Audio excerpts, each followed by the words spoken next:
What's up, Dad? What's up, Dad? What's up? What's up, Dad? What's up? You merely adopted the dark. I was born in it.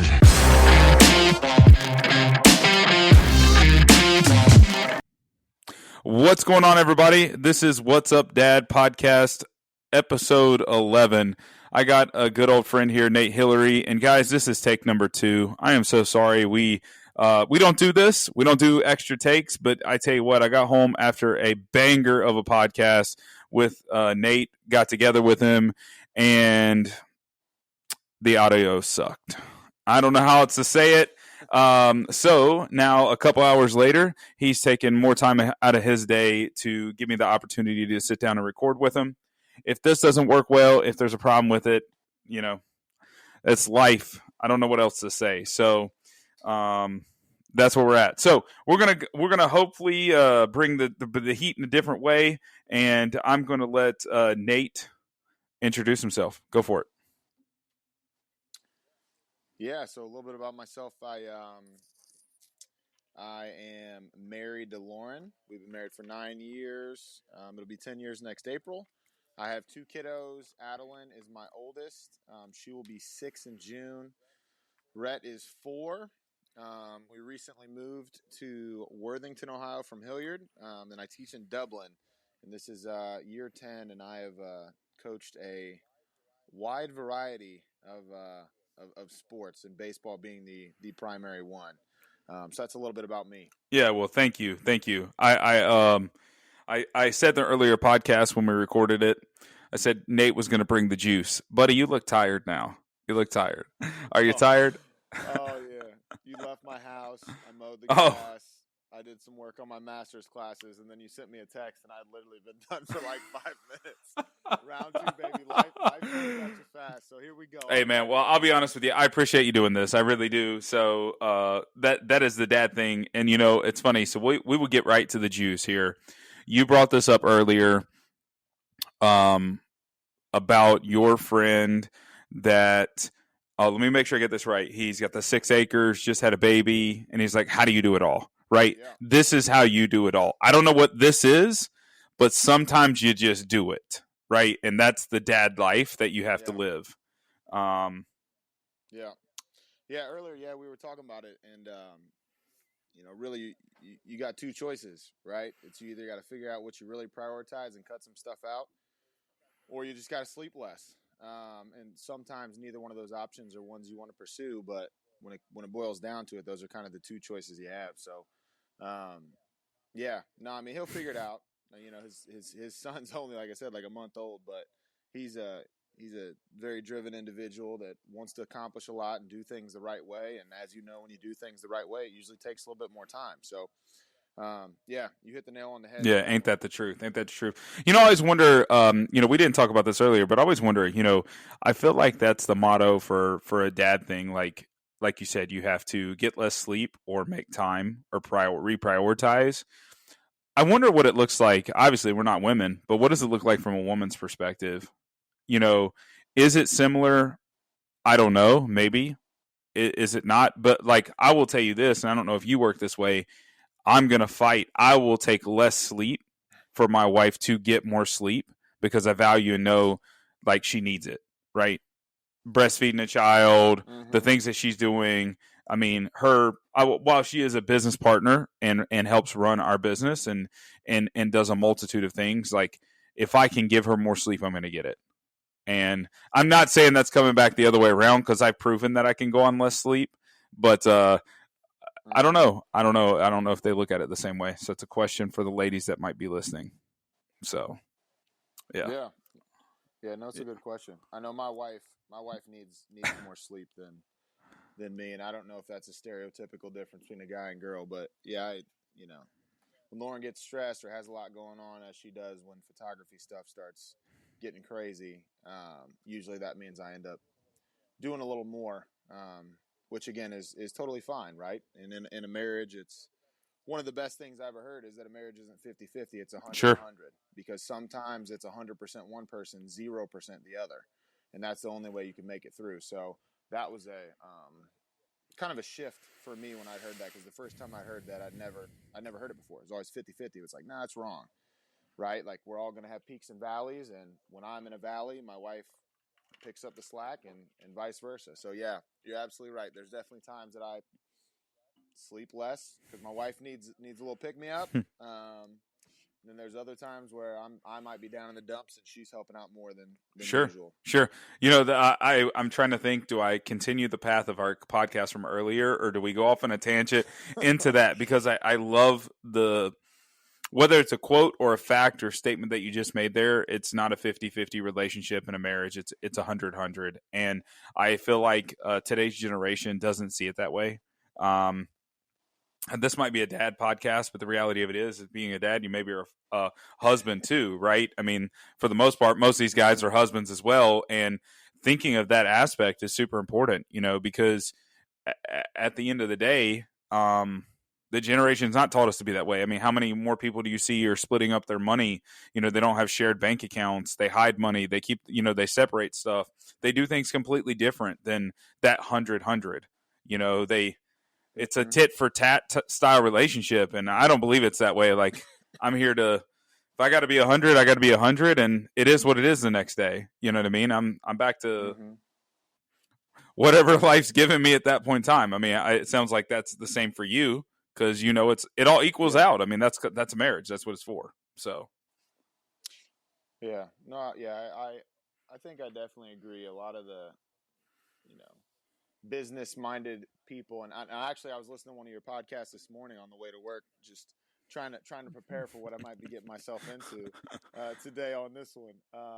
And you were talking about business and networking, how a lot of networking isn't like, how can I help you? It's under the guise of like, you know, how can you help me?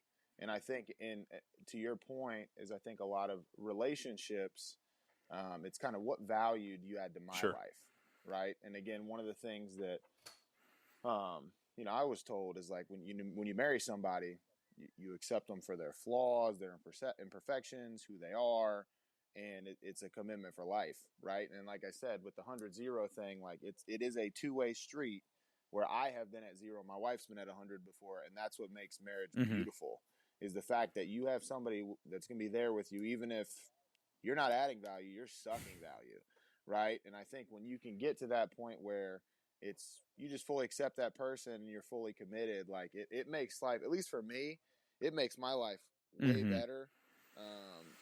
It's my wife is reliable. I can depend on her. She can depend on me, because I'm not trying to get something out of my wife. Like, that's not my goal. But I do think that, to your point, I think even our age, honestly, like, I think there's a lot of people as what do you do for me? What do you bring to the table? And again, in a marriage and in relationships in general, I don't think that is a good or healthy way to view it. Sure. Now, obviously, we'll take a step back here. You get something from that other person, right? But I guess it goes on what you're saying there. It's not the focus of where your mind and heart should be. And I always like to just like reiterate that when people make statements, you know, because that's what I get, right? Like, I should be trying to every day add value for my wife, to my wife's life, and that's in spiritually, in every way, right? In any way I could possibly, whether in her health, her life, her mindset, her spiritual world, all those things in combined. So it's super important that we're able to, you focus on that. You take the time to focus on that.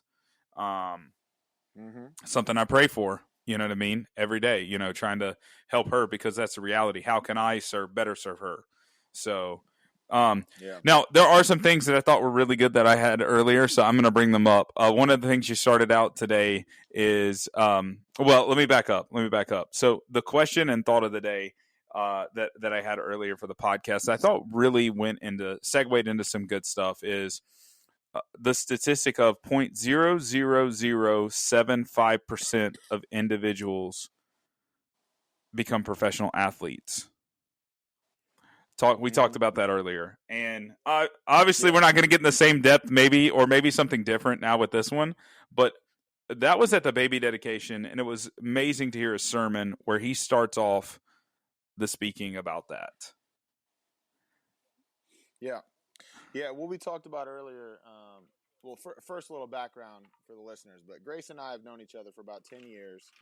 The primary function of our relationship, or at least how we really started to get close, was through coaching. So we've coached together for 4 years.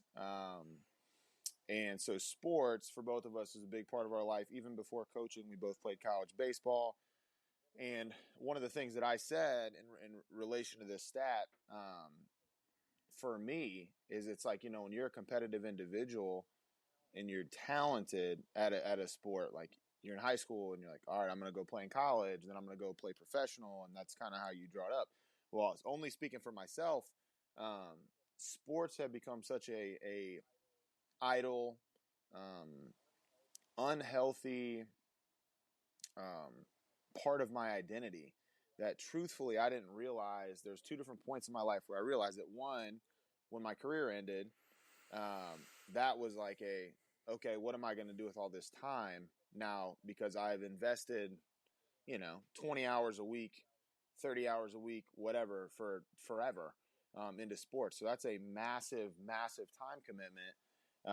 And then secondly, when I resigned from Bradley, that was also a big shift for me too, because while my identity wasn't in playing, to some level, it still was in coaching and that drive and wanting to be successful. So that was a hard dynamic shift too. And the reason I share that is because I think there's a lot of people who are competitive and are driven, and that sports becomes such a big component of their identity, that when it's gone, there's a massive void, right? And I think for me, like in that void, in any valley I've ever had, I've leaned on Christ, and that's made me a better man, made me a better person, a better husband, a better father, a better whatever, because of that. But I think if you don't have that, it's really hard to fill that void, because you don't have a full sense of your purpose, right? Which is to serve Christ. So you fill it with other stuff, and that I think to me is the shocking thing. Just think about how many students, because I'm a teacher, how many students of mine play sports and pursue it passionately, and then what happens when it doesn't work out the way they think it's going to. Yeah. No, it's true. It's true, right? Like, and especially you don't have something else to lean back on, right? And the full weight of it. I saw something, and I didn't talk about this. Who was it? Just got his degree from Notre Dame after how many? Jerome Bettis. All right. So we're going to use this as a great situation. What if Jerome Bettis had focused so much on sports that he never come to have Christ in his life, right? And I don't know if he's a Christian or not. I don't know his current situation. And I use this in a situation because, like, let's say his parents were so dedicated to sports, so dedicated to everything he had going on, missed the boat in that conversation to lead a Christ-led life to his kids, right? To provide that. Because, with that statistic, he made it to be a professional athlete. That's fantastic. But 100%, there's 100% chance our kids are going to face Christ one day, right? And they're going to go to heaven or hell. And it's our job to push that along, right? To push to get them somewhere, and to get them to heaven is the goal, right? And it's 100%. If you're a Christian, you believe that. And while there's these statistics, we spend so much time focusing on being a professional athlete or doing the best we can, going to college, this, that, and another, and focusing on the wrong things, like the statistics behind being a famous person, 1 in 10,000 or 0.00086%, right? We focus all this time and effort on that, but from a kid's perspective, which is the What's Up Dads podcast we're talking about, guess what? We don't spend the same or equal or even greater amount of effort on our kids' faith. And it's mind-boggling. Yeah, no, I think it's a great point. That's a great point. I think,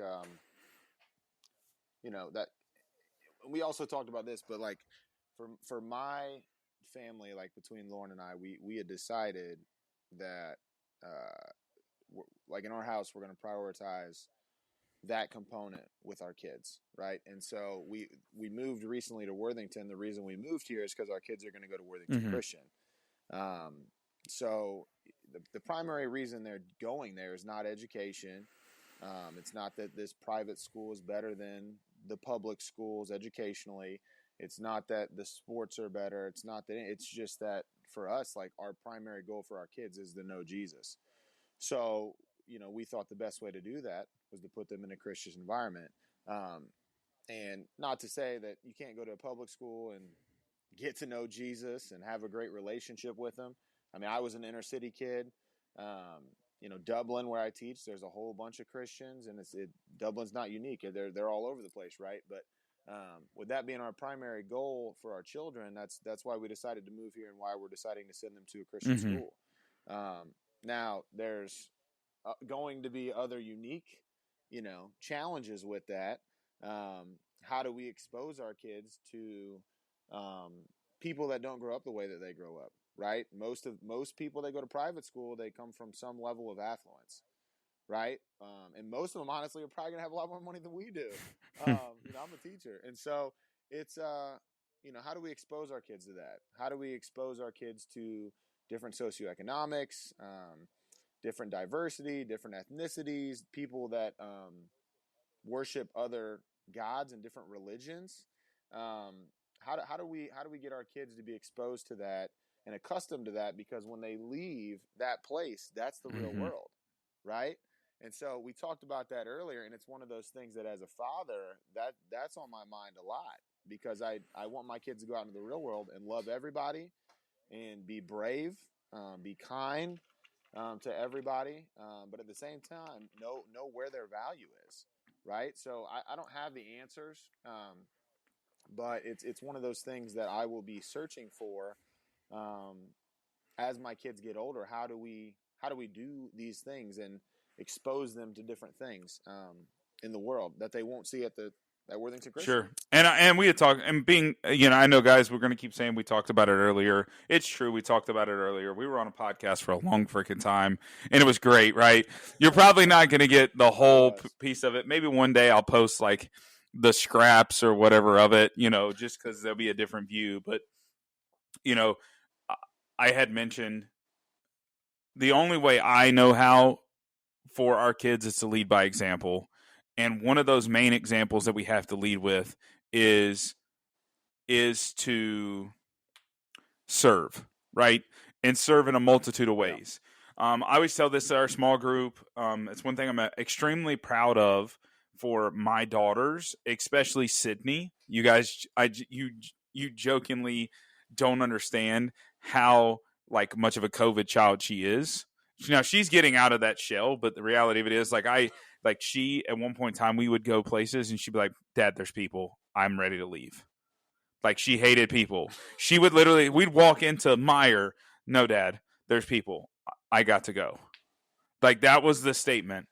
But for the longest time, pre-COVID and now post, I've always challenged the kids. It's you can serve in so many different ways, and serving people of all different kinds, like you say, socioeconomic diversity and all that stuff. The easiest thing you can do to serve somebody, go walk into Meijer. You see a greeter out front, say hi to them and smile. You just serve them. I don't care what you look at it. That's the easiest way to serve, right? You know why? You just bless them in whatever capacity with just a sense of happiness, a smile. You spoke to them, you acknowledge them, you thank them for what they're doing, and then you moved on. There's another example. We do that every time, and it has bled into my kids. Skylar wants to go give these people a hug now. I have no idea where that come from, but whatever, right? If she does, she does. It doesn't bother me one bit. But these people light up.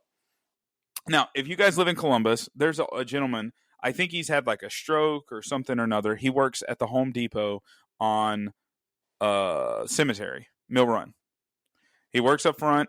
Fishinger. You've seen the guy that's in the wheelchair sitting there. Yep. My daughters go in there, and that guy lights up every time. I drive across. There's a Home Depot closer. I got a Menards 2 minutes down the road. I got a Home Depot. I got a Lowe's. I got in the other direction that's actually closer. I choose to go out of my way to that one just so they can see him.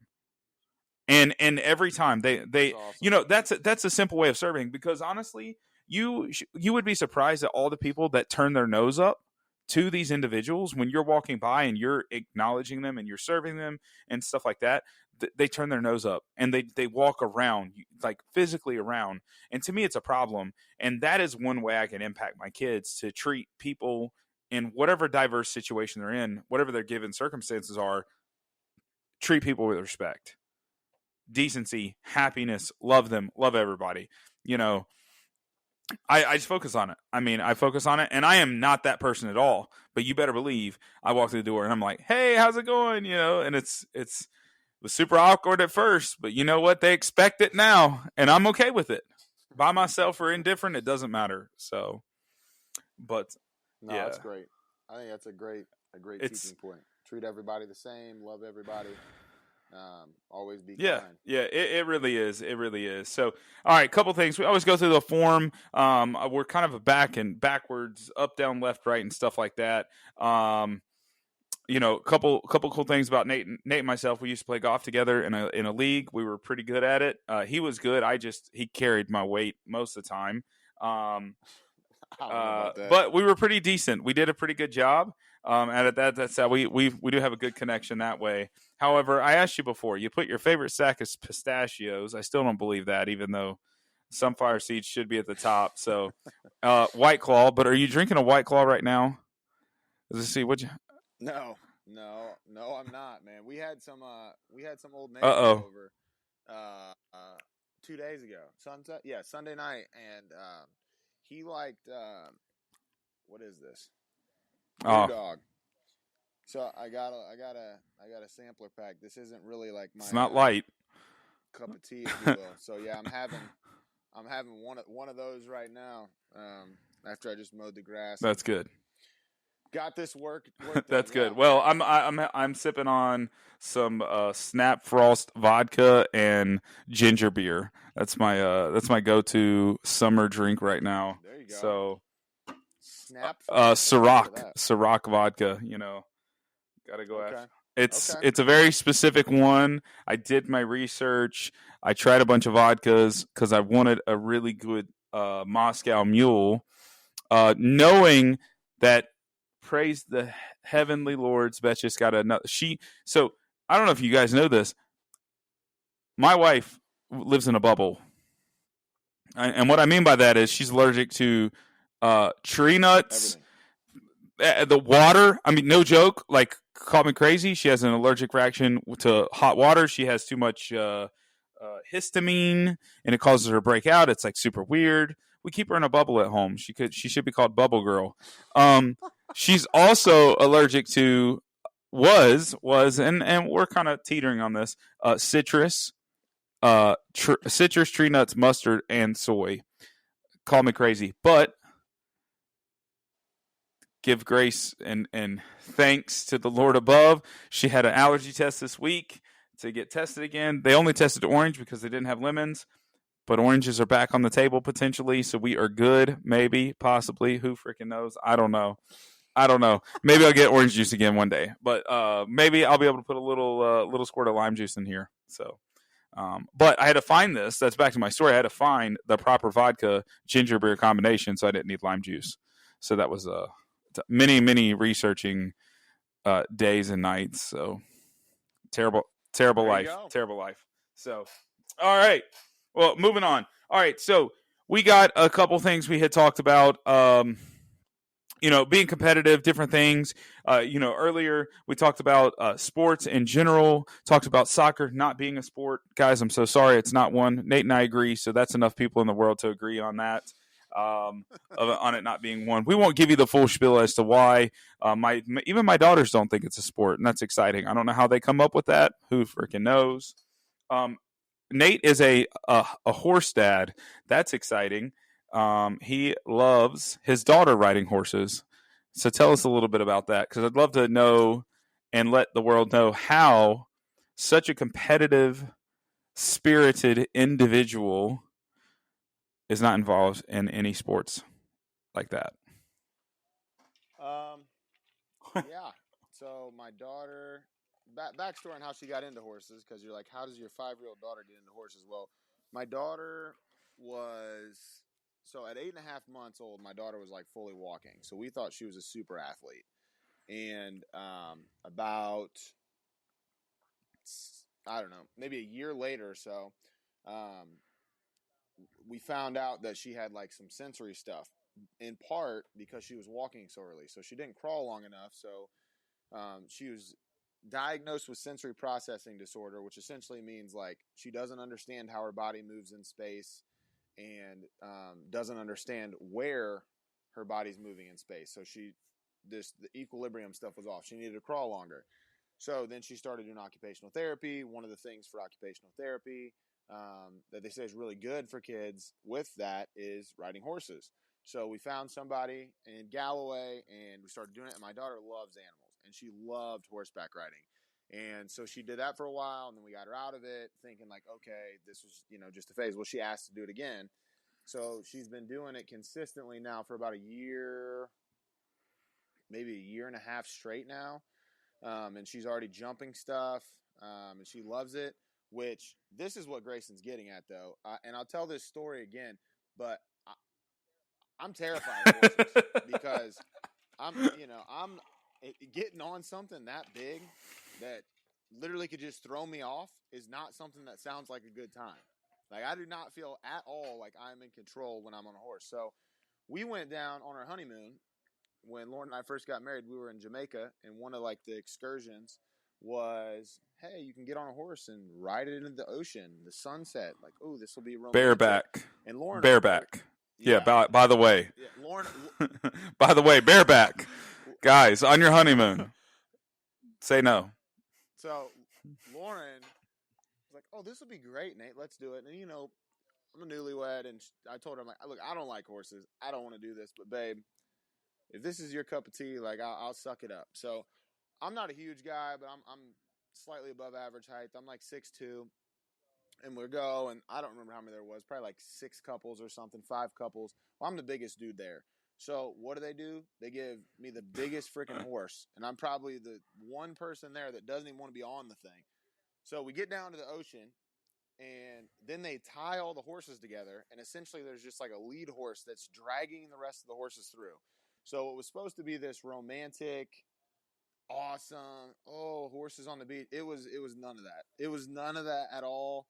And I thoroughly did not enjoy myself. But on a positive note, Lauren did. So that was good. But that's my entire realm of horses. But meanwhile, my daughter loves it.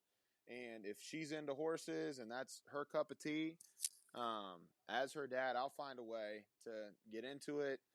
I'll support her. If she gets out of horses and gets into something else, I'll be into it and I'll support it. And as a father, I think that's ultimately one of the things we need to do is expose our kids to a bunch of different things and then see what sticks. And what they gravitate towards, it's our job to support them in that. And give them as much wisdom and encouragement as we can in whatever it is. And for her right now, it's horses. But Lord knows, I hope she gets out of horses because the older you get, the more expensive it gets. And let me tell you, I do not want to be paying for that stuff. So, but it is what it is. If she's into it, we'll figure Our it out. neighbors, they're our neighbors. We talk to them pretty frequently, and he has his last son is graduating, and he's into horses. He does horsing stuff and whatnot. They still he works at the horse barn, whatever. I don't know which this place is called, but there's a barn. He works at it, right?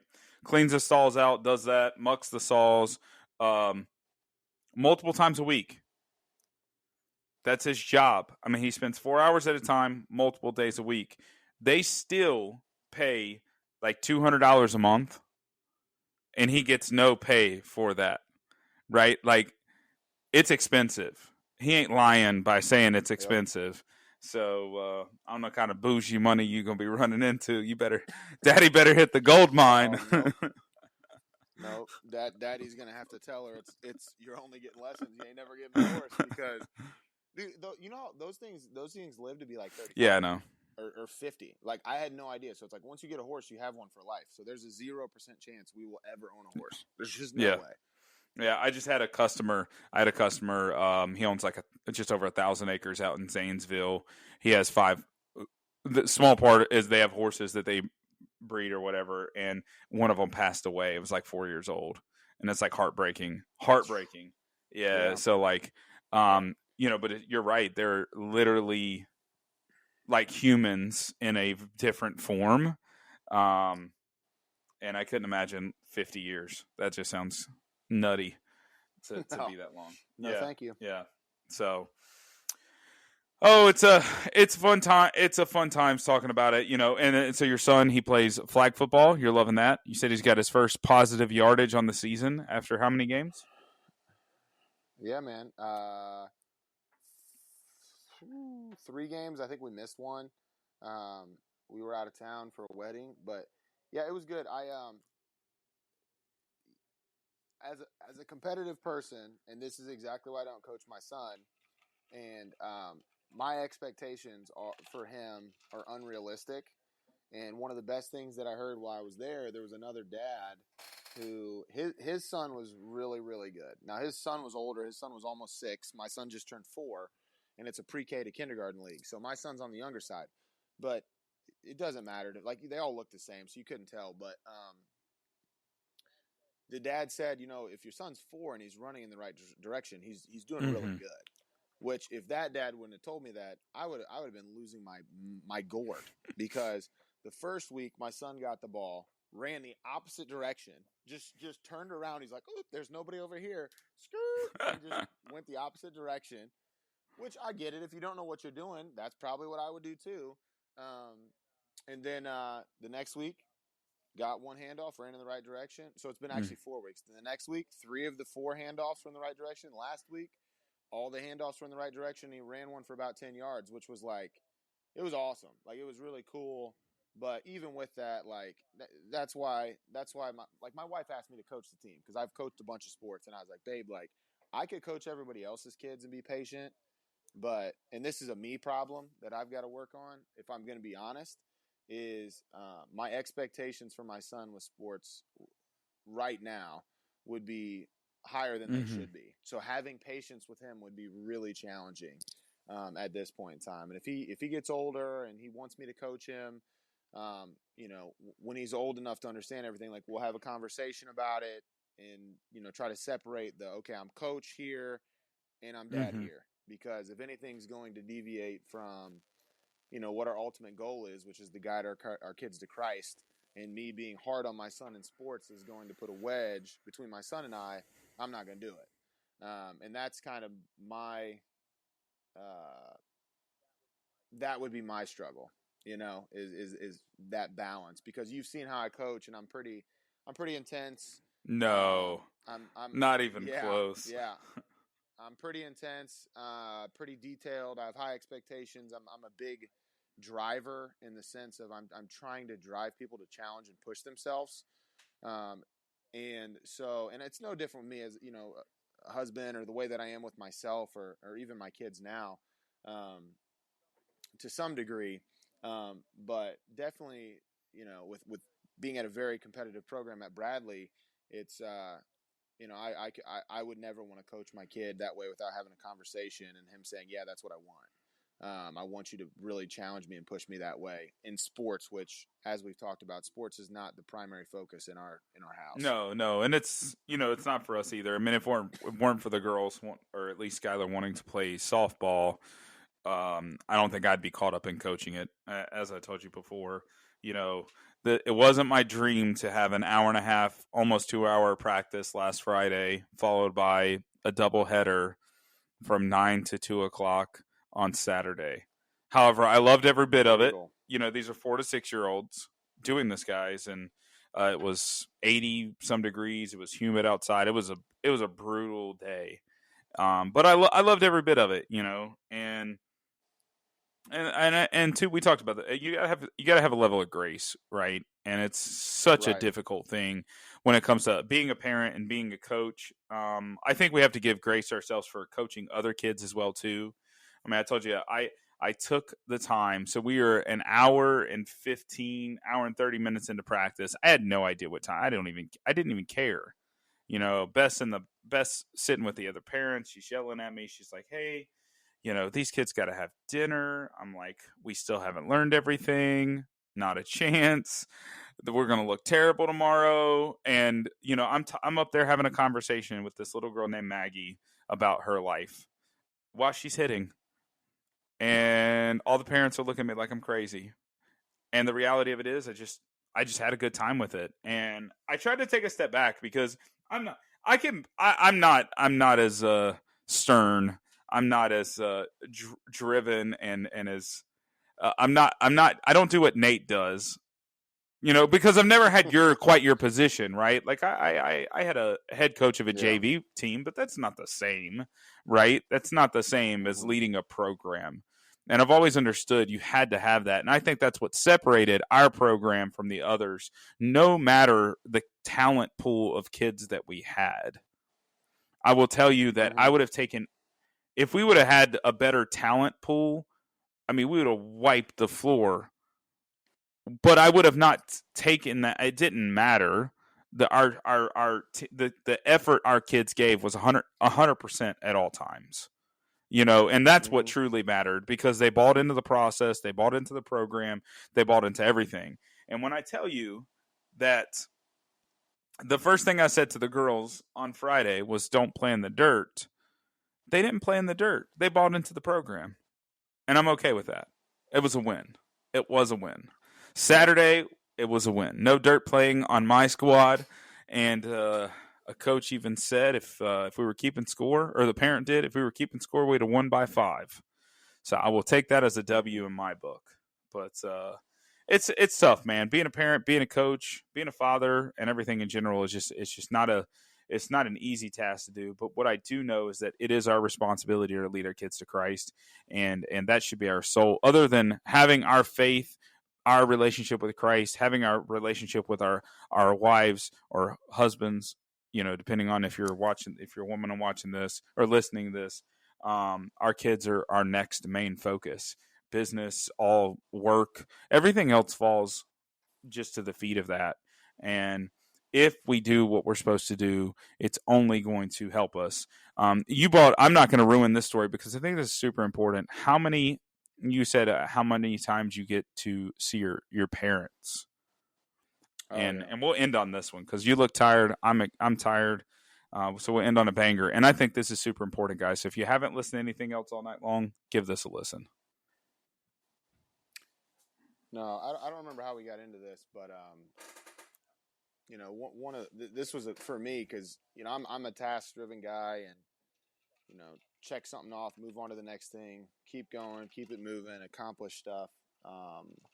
In general, that's how I operate. And I can't remember who it was that said this, but it was kind of a big shift for me in regards to my relationship with my parents. And then even like my relationship with my kids, right? Because my daughter's moving out of the house in 12 years. You're like, oh, that's 12 years. But it's like, that's really not that much Mm-hmm. time. Like I've already been married to my wife for almost 10, and that feels like nothing. But the the idea was, all right, so think about how many times you see your parents in a year. And if you're like me, like my parents live out of state. They live in Indiana, and I probably see them about 6 times a year, right?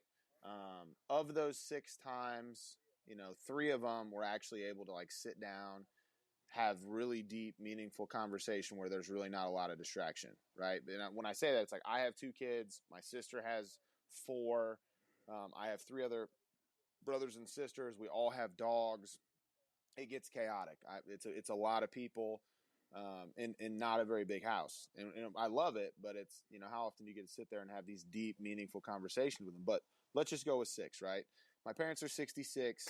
The average age for a female, I believe, at death is 78. The average age of death for a male, I believe, is 76. And I may be off a little bit with those years, but right, if I see them 6 times a year for let's say 12 more years, all right, rounding it, I'm only going to see my parents 70 more times. And keep in mind what I said, half of those times it's going to be, I got to go help my kid with this, or I got to go cook this, or I got to do this. And it's not really like sitting down in depth. And you start to think about that and you're like, holy crap, I'm only going to see my parents 70 more times total.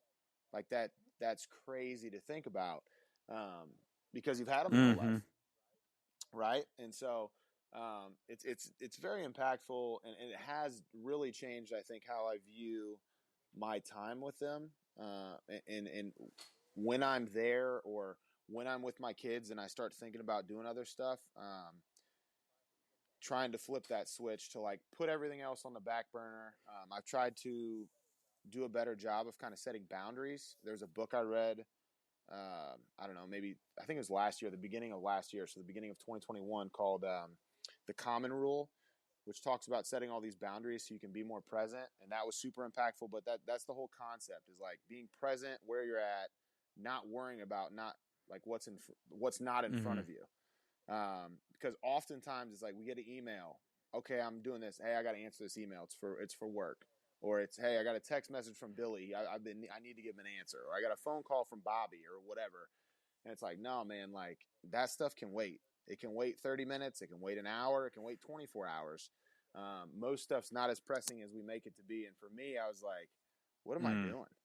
You know, not that I took it for granted, but when you really start to think about it, it's like I got 70 times. At least for me, that kind of hit me really hard, because I love my Yeah. parents. Well, in the same perspective, when you think about it, you have 365 times 12. We'll take that at even 10. That's 3,650 days left with your kids at home. Yeah. You know, And then potentially seeing them 5 times a year exactly. after that, like I see my kids. Exactly.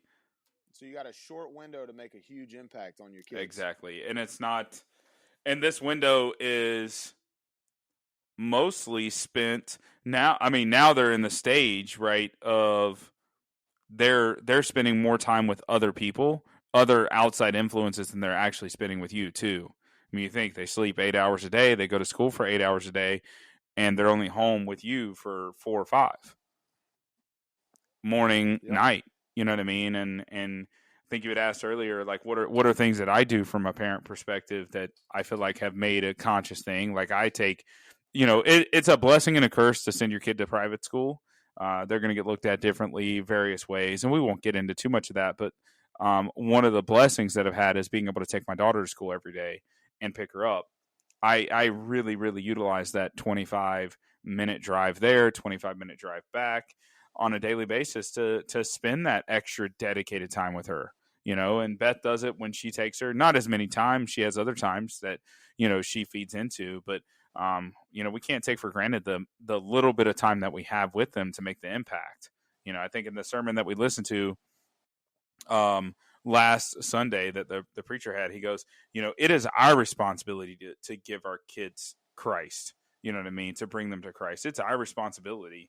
And while they're in our household, their actions are our responsibility. You know what I mean? It falls back on us. Once they go to school or they go to church and they go to, Sunday school or whatever they're going to, that's just there to help them practice what we've taught them. You know what I mean? When they go to school, it's there to practice what they're learning and what we're helping with, and in some capacity, right? So it's a crazy thing to think about, but that's the shocking reality that we're in today.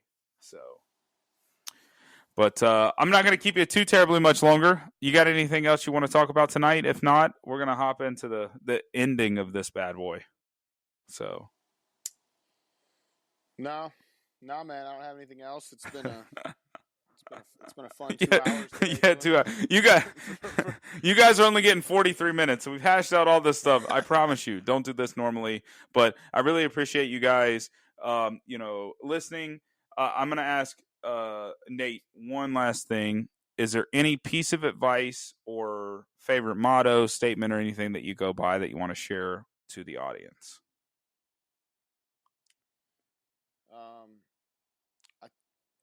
I think it's important to have a plan. I'm a coach. Sports is. I teach PE. I coach a lot of sports. I played sports. Sports is a big part of my world, so I use a coach. John Wooden. He said, if you fail to plan to fail. And it doesn't mean that the plan can't change. It doesn't mean that you don't evolve. It doesn't mean once you have a plan, you're 100% fixed in it, right? Because there should always be progress with what that plan is. And honestly, your plan from kid to kid is going to be different. My son and daughter are two completely different people that need different things and have very different personalities. But I do think as a father, for me and the way I operate, having a plan is crucial. You know, how do you, when your kids get out of your house, what do you want them to be like? Sure. Right. And what is the legacy you're going to leave as a parent? What is the imprint you're going to leave?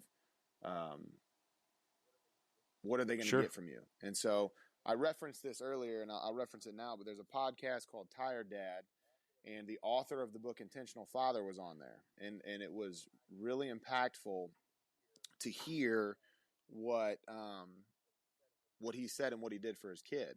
He created this rite of passage for his son that started at age 13 and ended at 19.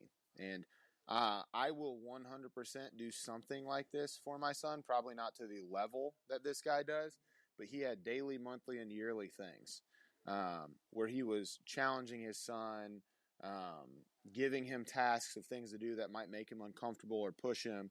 But the sole purpose of this whole thing was when his son graduated this rite of passage and became a full-blown man, is that he was going to become a man in the way that his father defined a man and how it was defined within his family, which in different families it may be different, right? But for me, like my son, when he leaves here, I want him to know exactly what it is, and I want him to know that he's a man and he's ready for the real world and he can handle it himself and be independent, be brave, be kind. He can fail, strive for greatness. You know, what do all those things look like based on what our family standards are? So I think that was really good.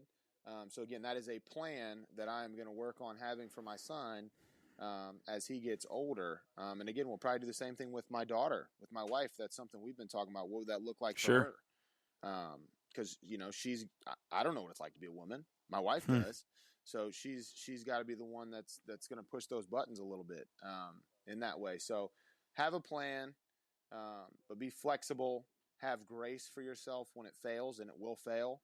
Or when you fail as a parent, don't be afraid to tell your kids you're sorry or you screwed up, because we all do, right? If we expect our kids to say sorry when they screw up, we better model that. So that's kind of what I would leave with is have a plan.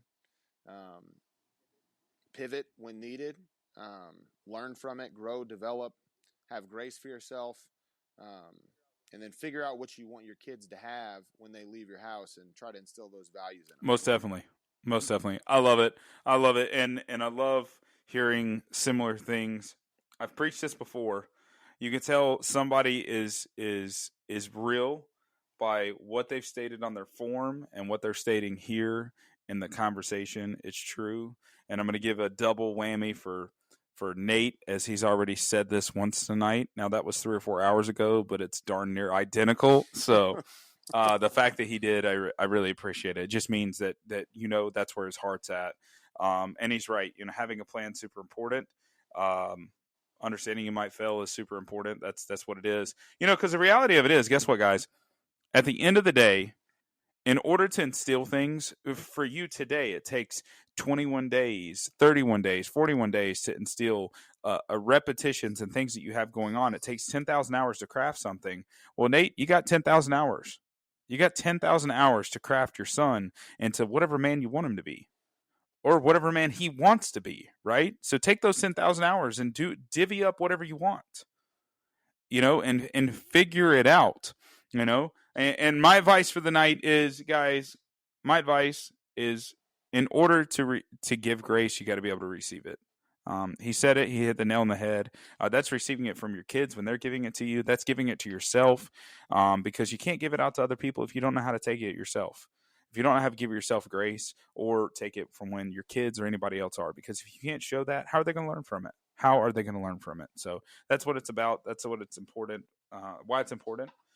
And that's what we got. So, got anything else? Last words, Nate, before we hop off here? All right. Nope. All right, perfect. Well, hey, Yeah, I appreciate it, guys. If you haven't, make sure you like, comment, subscribe, share, whatever you got to do to the podcast. Make sure we get us out there. We're continuing to rock and roll. We got a special episode next week. I think it's special. It's my birthday next week. Why is it not special? I mean, it might as well be. You guys are going to hear a story about being chased home with a shotgun. Pretty fun. So we're going to be doing that next week. It's going to be exciting. It's going to be another banger. So you want to make sure you tune into that one. But if you guys do, find Nate on social media. Give him a shout out. Tell him thanks for being on here. He's got a lot of good stuff. If you're a baseball coach, baseball person, he will eat it up. He'll love that, talking about it. It's got a bunch of cool stuff. So thanks again, buddy. Appreciate having you on. Yep. Thanks for having me. What's up, Dad? Hey, Dad. What's up?